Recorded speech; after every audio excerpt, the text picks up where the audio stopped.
तलाठी भरती घोटाळा, वनरक्षक भरती घोटाळा, पोलीस भरती घोटाळा हे सगळे घोटाळे आपण बघितले। पण आता एक नवीन स्कॅम आलाय, नीट स्कॅम। परिस्थिती एवढी गंभीर आहे की काही विद्यार्थ्यांनी आत्महत्या केली आणि काही आत्महत्या करण्याचं मन बनवले जर नीट नाही झाली तर।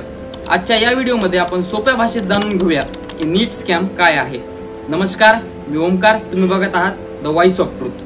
टेलीग्राम चैनल पे शायद 4 तारीख को भी घूम रहा था कि और वही पेपर 5 तारीख को आया है, तो इसकी तो जांच होनी चाहिए और हायर एजेंसी से सीबीआई से जांच होनी चाहिए। नीट म्हणजे national eligibility cum entrance test, एक नॅशनल लेवलची एंट्रन्स एक्झाम आहे जिला पास करून देशातील काही टॉप मेडिकल कॉलेजमध्ये वेगवेगळे medical course MBBS, Ayurveda, homeopathy, nursing मध्ये ऍडमिशन घेतले जाते। बेसिकली ही एक्झाम मेडिकलचा अभ्यास करणाऱ्या विद्यार्थ्यांसाठी खूप मोठा माइलस्टोन आहे। आता एवढी मोठी एक्झाम म्हणल्याच्या नंतर एक्झाम कंडक्ट करणारी एजन्सी पण मोठी आणि ट्रस्टेड पाहिजे। आता या देशामध्ये जवळपास प्रत्येक परीक्षेमध्ये काहीतरी होते, त्यामुळे 2017 मध्ये केंद्र सरकारने NTA म्हणजे नॅशनल टेस्टिंग एजन्सी ला तयार। NTAचं काम आहे ट्रान्सपॅरंट पद्धतीने देशात एक्झाम कंडक्ट करणे। तसं तर NTA देशात 17 एक्झाम कंडक्ट करते, पण यामध्ये IIT, JEE आणि नीट हे जास्त फेमस आहेत। आता शॉर्ट मध्ये तुम्ही याला असं समजा की तुम्हाला देशात चांगला डॉक्टर बनायचे तर तुम्हाला चांगल्या मेडिकल कॉलेजमध्ये ऍडमिशन घ्यावं लागेल आणि त्यासाठी नीट मध्ये चांगले मार्क घ्यावे लागतील। या पूर्ण मुद्द्याला चांगलं समजण्यासाठी तुम्हाला एक बेसिक गोष्ट माहिती पाहिजे, नीटच्या पेपरची मार्किंग स्कीम। या पेपर मध्ये टोटल 200 प्रश्न असतात, त्यापैकी विद्यार्थ्याला 180 प्रश्न सोडवायचे असतात। प्रत्येक बरोबर प्रश्नाचे 4 मार्क्स मिळतात आणि चुकीच्या प्रश्नावर 1 मार्क कमी होतो। थोडंसं गणित लावून बघितलं तर नीटचे टोटल मार्क 720 असतात, म्हणजे 180 गुणिले 4। आता समजा एखाद्या विद्यार्थ्याने 180 पैकी 180 प्रश्न बरोबर सोडवले तर त्याला 720 मार्क्स मिळतील। आणि तोच विद्यार्थी एक प्रश्न सोडून देतो तर त्याचे मार्क्स होतील 716 आणि त्याच विद्यार्थ्याने एक प्रश्न चूक सोडवला तर त्याचे 4 मार्क्स कमी होतील। पण निगेटिव्ह मार्किंग मुळे आणखी 1 मार्क कमी होईल, म्हणजे त्याचा स्कोर 715 मार्क्स येईल। आता तुम्हाला वाटत आहे हे मार्क्स काय घेऊन बसलाय, तर तुम्हाला सांगतो या मार्किंग स्कीम मुळेच NTA चा हा स्कॅम सापडला गेला आहे। आता बघा, मी तुम्हाला सांगितलं की नीटच्या परीक्षेत ऑफिशियली मार्किंग स्कीमच्या प्रमाणे 720 पैकी 720 मार्क मिळू शकतात जर सगळे प्रश्न बरोबर असतील तर, नाहीतर मग 720 पैकी 716 मार्क्स येऊ शकतात पण एक प्रश्न सोडून दिला तर, किंवा 720 पैकी 715 मार्क्स येऊ शकतात जर एक प्रश्न चुकला असेल तर। मात्र सगळ्यात मोठा प्रश्न हा आहे की 2 विद्यार्थ्यांचे 718 आणि 719 मार्क आलेत, जे की टेक्निकली पॉसिबल नाहीये। या सगळ्याला सोडून ज्या दिवशी नीटची परीक्षा झाली होती म्हणजेच मागच्या महिन्यात 5 मे 2024 ला, त्याच दिवशी पटना बिहार मधून आणखी एक नीटशी रिलेटेड शॉकिंग न्यूज आली आणि न्यूज जरी 5 मे ची असली तरी हे कांड मात्र 4 मे चं होतं। लक्ष देऊन ऐका नेमकं काय झालं होतं। पटना पोलिसांना एका सेंट्रल एजन्सीतून पेपर लीक झाल्याची माहिती भेटते। या माहितीच्या बेसिसवर पटना पोलिसांनी शहरात विचारपूस चालू केली। यामध्ये एका डस्टर कारची चर्चा केली होती।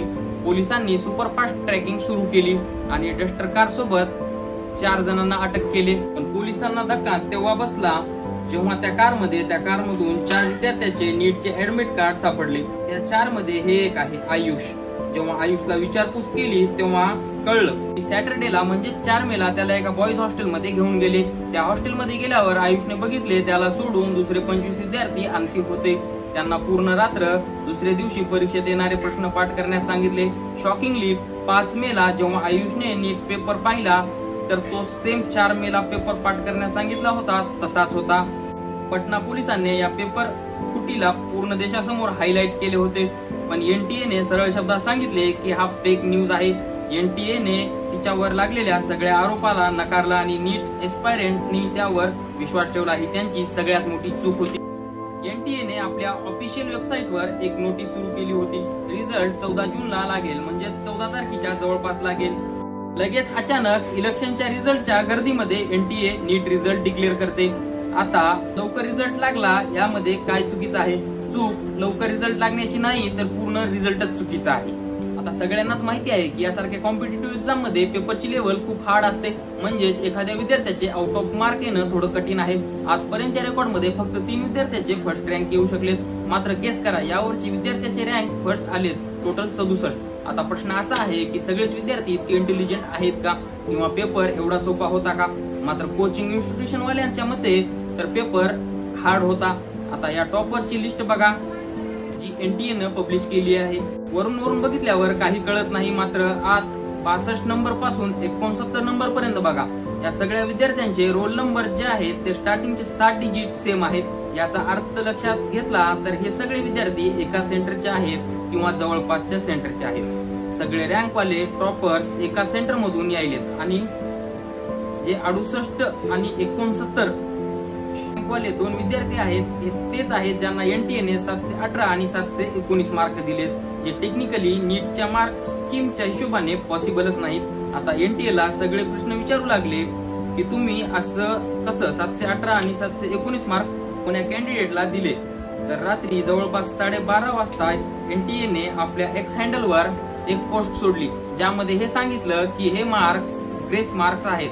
NTA म्हणण्याप्रमाणे ज्या विद्यार्थ्यांचा टाइम कोणत्या ना कोणत्या कारणाने एक्झाम मध्ये वेस्ट झालाय त्यांना 2018 मध्ये सांगितलेल्या सुप्रीम कोर्टच्या एका फॉर्म्युल्याच्या बेसिसवर एक्स्ट्रा मार्क दिलेत.